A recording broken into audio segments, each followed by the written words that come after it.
If your business growth has plateaued and word of mouth has been your primary method of growth, then perhaps it's time to consider how social media can build on your word of mouth. So here are 3 quick tips to build on word of mouth with social media.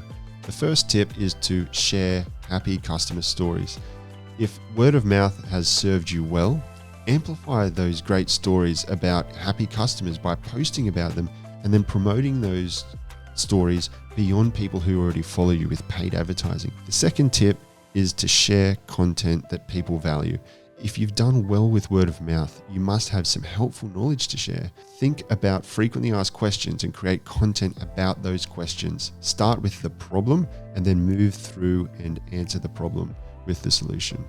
Tip number 3 is to invite happy customers to follow you on social media.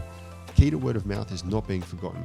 So if you have happy customers following you on social media, you're more likely to be remembered because they have the opportunity to see the content that you're posting, and then they may even share some of your content to other people they know.